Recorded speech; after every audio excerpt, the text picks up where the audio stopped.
O să vă arăt cum se demontează e-string-ul, varianta montată pe perete. Deci în primul și în primul rând oprim apa, după care îl ridicăm cu suportul.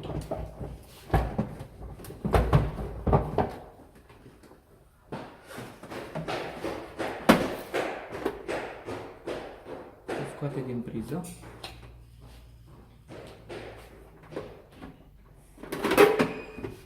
Capacul. Îi demontăm creierul electronic. Îi scoatem mufa.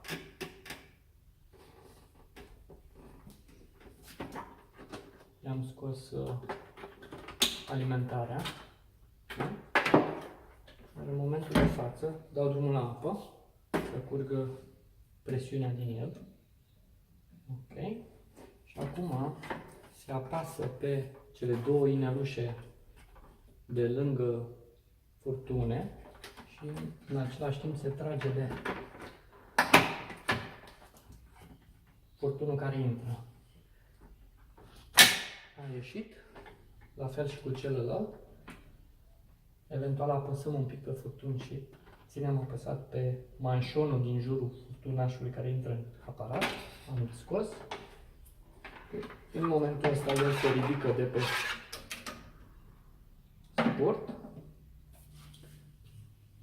Haideți să schimbăm un pic poziția ca să vedeți cum se demontează mai departe.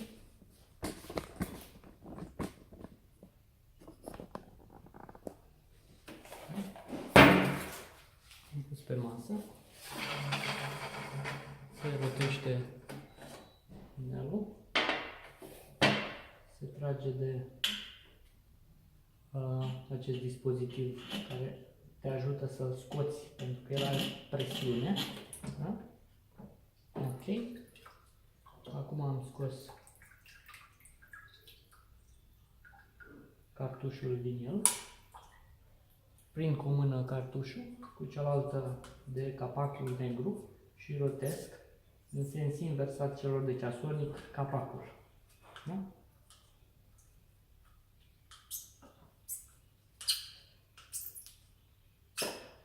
Ok, acum a ieșit. Practic acum ar trebui să înlocuiesc cartușul, să pun altul.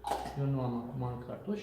Apăs capacul cu podul palmei și rotesc ca să-l montez în sensul acelor de ceasornic. Până când vedeți că el s-a oprit. Da? Ok.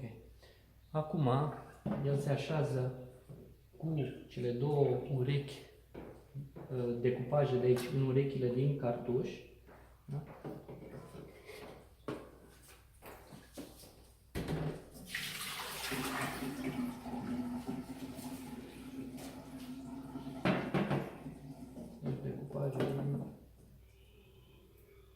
Urechile de aici, îl apăs cu podul palmei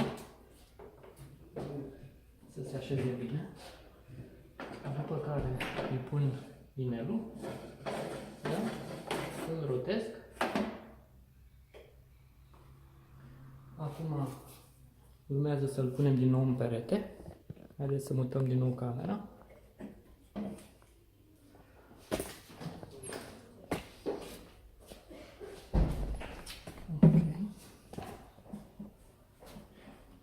Deci el este montat acum, îl așez în suport. Deschilare locașului și se așează aici. Da? După care vin cu furtunele. Ele veți vedea că sunt de dimensiuni diferite. Cel gros, practic, vine în stânga, dar vedeți că nu puteți să-l puneți invers. Da? Aici. Îl pun la locaș și îl împing aproximativ 3-5 mm. Gata. Pe care vin cu cel de-al doilea, îl așez și în locașul lui de aici. Da? Uitați, aici are un locaș. Da? Vin cu al doilea. Îl pun în dreapta, cel albastru, în dreapta. Îl pun la gaură și îl împing până când nu mai merge. Practic 2-3-5 mm. Da? Îl așez aici la locașul lui. Da? Acum îi pun alimentarea are aici o zonă mai voluminoasă. Îi pun creierul electronic înapoi, da? Așez pe locașul lui, după care îl mufez, da?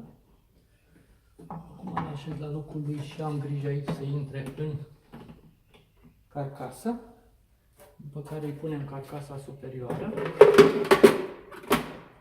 da? Bun. Și în momentul de față el poate fi așezat. Ca să-l așezăm, practic îl ridicăm un pic mai sus și lipit de perete îl apăs. Deci ceva de genul acesta.